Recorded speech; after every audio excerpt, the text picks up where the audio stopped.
জীবনসঙ্গী হতে হবে বিশ্বাসী, যাকে মুক্ত পাখির মতো উড়তে দিলে অন্য কোনো ডালে বাসা বাঁধবে না, যাকে বিশ্বাস করলে বিশ্বাস ভেঙে দেবে না। হ্যালো এভরিওয়ান, আসসালামু আলাইকুম। Welcome back to my channel. কেমন আছেন সবাই? আই হোপ সবাই ভালো আছেন, সুস্থ আছেন। আমরাও আলহামদুলিল্লাহ ভালো আছি। নতুন দিনে নতুন আরেকটি ডেইলি ব্লগ নিয়ে চলে আসলাম। আমি নাটোর থেকে বলছি। আমি সকাল থেকে কাজগুলো স্টার্ট করে দিয়েছি। আজ খুব বেশি একটা রান্না করি নাই যদিও, কারণ আপনার ভাইয়া বাসায় থাকবে না, একবার খেয়ে চলে যাবে অন্য কোথাও কাজের, মানে কাজ আছে সেখানে যাবে, খুব ব্যস্ত, তাই আর কি বাসায় থাকবে না। তো বেশি কিছু করি নাই, সামান্য একটু শুট করলাম, একটু ডাউল আর কি গাঢ় করে করছি, পাতলা করি না, একবারে একটু গাঢ় করছিলাম, একটু আলু ভর্তা করছিলাম আর একটু ডিম ভর্তা। এই হলো খাবার ছিল। তো এটা কমপ্লিট করে আমি রুমে চলে আসছি। আমি রুমে কিন্তু সকালে টাইম পাই নাই, কারণ টাইম যদিও মেনটেন করতাম, তো দেখা যাচ্ছে এক একজন এক এক টাইমে ওঠে। তো এখন বিছানা কাঁথা তো ওদেরকে টেনে রেখে বের করে দিয়ে তো এগুলো পরিষ্কার করা যায় না। তো বললাম যে আচ্ছা সবাই শুয়ে আছে, থাকুক, আমি এই সুযোগে যেটা আমার হাতের কাজগুলো ওগুলো আমি আগে সেরে নিই। তাই আর কি ওগুলো কমপ্লিট করে এসে আমি রুমের মধ্যে ঢুকে পড়েছি। তো এই তো দেখতেছেন, হাতে ঝাড়ু নিয়ে চলে আসছি ফ্লোর পরিষ্কার করতে। বাচ্চা কাচ্চা থাকলে যা হয়, যতই আপনি পরিষ্কার রাখবেন, মুছবেন, ফিটফাট করে রাখবেন, কিন্তু সেটা থাকে না। আমি কিন্তু পরিষ্কার যেটুকাই হোক, যে সময়টুকাই পাই, চেষ্টা করি রাখার। মানে সবাই তো চায় ফিটফাট রাখার, তো তেমনটাই আর কি, কিন্তু পারি না, কি আর বলবো। তো এখন এখানে কি বলার আছে।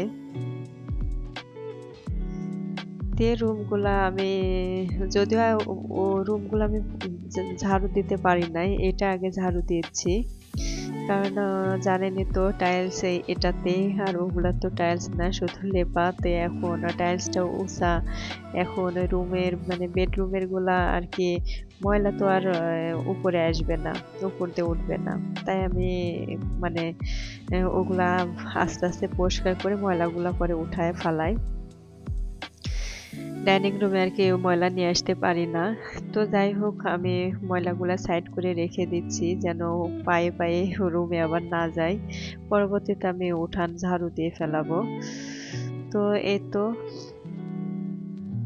আমার ছেলেটা কিন্তু, ছোট ছেলেটা ঘুমিয়ে আসছিল, আমি একটু শুট করছিলাম, আপনারা অবশ্যই দেখছেন।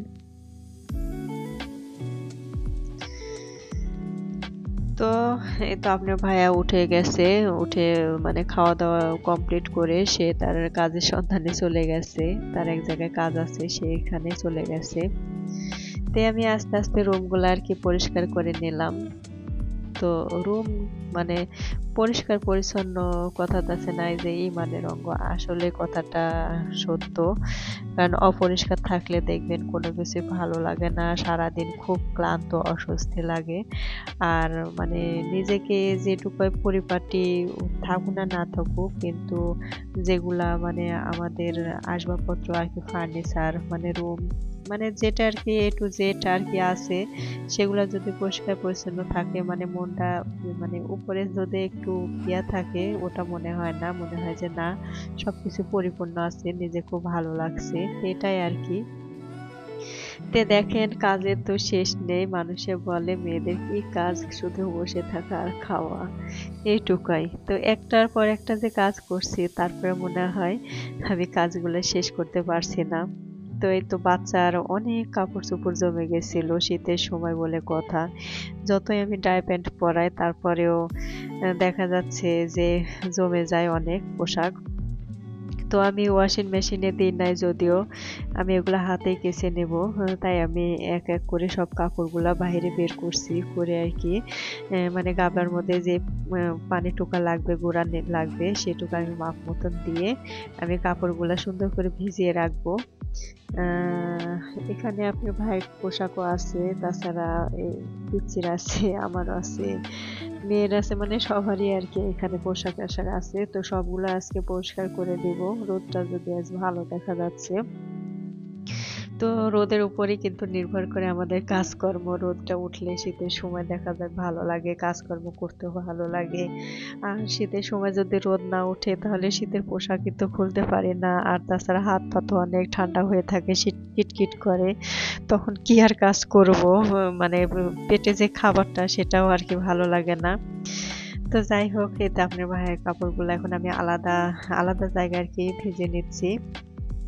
একসাথে দিব না, কারণ এই ময়লা ওই ময়লা আটকে যাবে। আর এই কারণে আমি আলাদা আলাদা করে আর কি ভেজাচ্ছি। তো মোটামুটি ওগুলা ভিজিয়ে আবার চলে আসছি কিন্তু থালা বাসনগুলা পরিষ্কার করতে। সকালবেলা যেগুলা থালা বাসন জমে গেছিল ওগুলা তখন আমি পরিষ্কার করতে পারি নাই, কারণ আমার বাবুটা কান্না করছিল। তাই ওকে আগে সামলাইছি, রেখে দিয়েছিলাম যে আমি পরে এগুলা ঠিক করব। তো যাই হোক, ওটাই আর কি। তো এখানে আমি মানে চাউলটা ধুইছিলাম, গাবলাতে হালকা একটু তরকারি ছিল, মানে তরকারি সাইড সাইড একটু ঝোলা ছিল, সেটা আর কি তেল তেল লাগছে, কিন্তু এটা ডাউলের পানি আর চাউলের পানি মিক্স আছে। তো পানিটা আমি রেখে দিয়েছিলাম গাছে দেওয়ার জন্যে। তো ও গাছগুলা দিব না, অ্যালোভেরা গাছগুলা দিব না, ওগুলা একটু স্যাঁত স্যাঁত করছে মাটিগুলো। এই বাকিগুলা দিয়ে দিচ্ছি। আমি থালা বাসনগুলো পরিষ্কার করবার জন্য কিন্তু আমি সব একসঙ্গে মানে পানিগুলা আর কি দিয়ে দিলাম। আর এখানে যে গাছটা দেখছেন, গাছটার জন্য আমার খুব খারাপ লাগছে, কারণ যখন বাড়িতে ছিলাম গাছটা খুব ভালো ছিল। তো হয়তো ঠিক মতো পানি পড়ে নাই, যত্নের অভাবে দেখেন কমলার চারাটা মরে গেছে। আমার কাছে খুব খারাপ লাগছে, তাই একটু আপনাদের কাছে শুট করলাম। বাড়ির মানুষ বাড়িতে না থাকলে যা হয়, পাতাগুলো সব শুকিয়ে আপনা আপনি ঝরে ঝরে যাচ্ছে। তো যাই হোক, তারপরে বাঁচলে তো ভালো, এখন না বাঁচলে আর কি বলবো। তে আস্তে আস্তে আমি থালা বাসনগুলা আর কি মেজে নেব।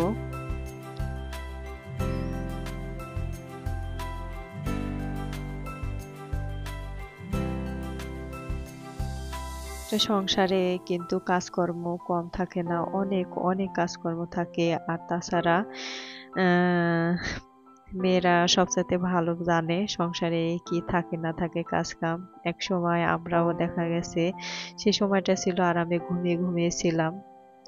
মা রান্না বান্না করে কাজকর্ম সেরে তারপরে মাদেরকে বলছি, হ্যাঁ এখনো রান্না হয় নাই কেন, কখন খাবো, কখন স্কুলে যাব, কিংবা মানে যেটাই হোক মায়ের কাছে মানে তখন একটা ইয়াই ছিল অন্যরকম। তো সেটা কোথায় গেল ভাই, এখন না বলছি যে এই যে মাদেরকে যে বলছি যে কি করো, কি কাজ, এটা কমপ্লিট করে রাখো না।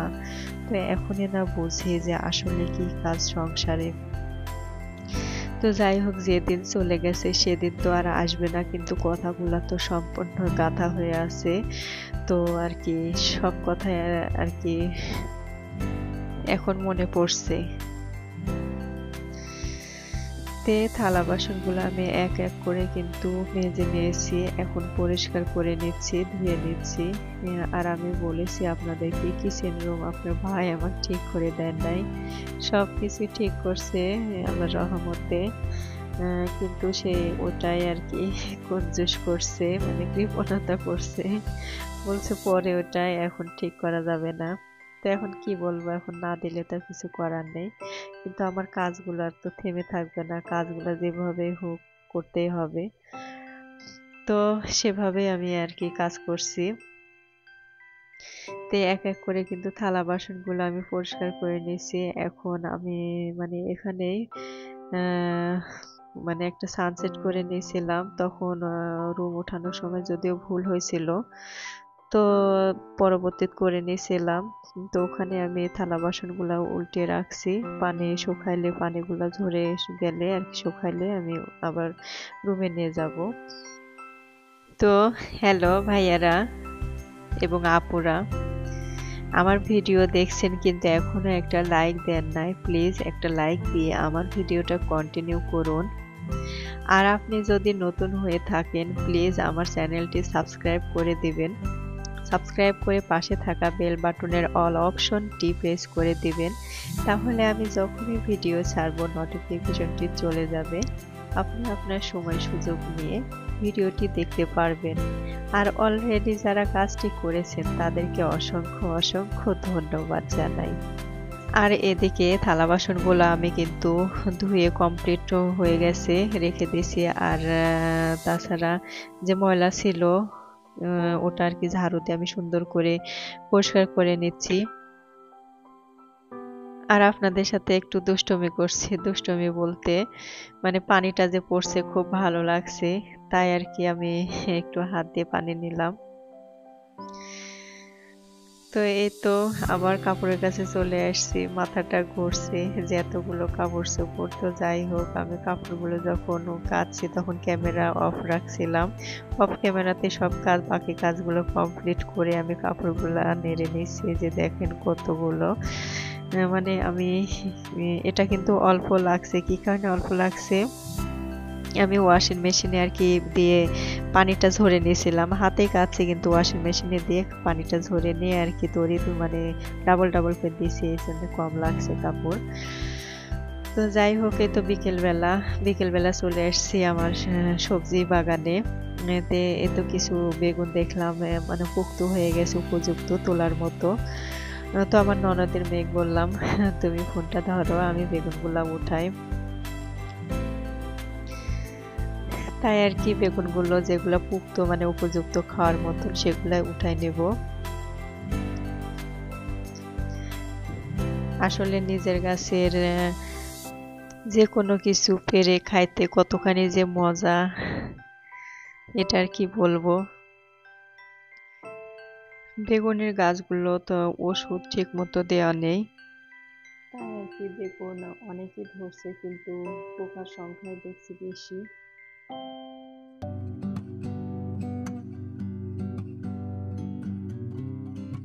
তো এই তো যেগুলাকে পাকতে পারবো ওগুলা পেরে নিচ্ছি।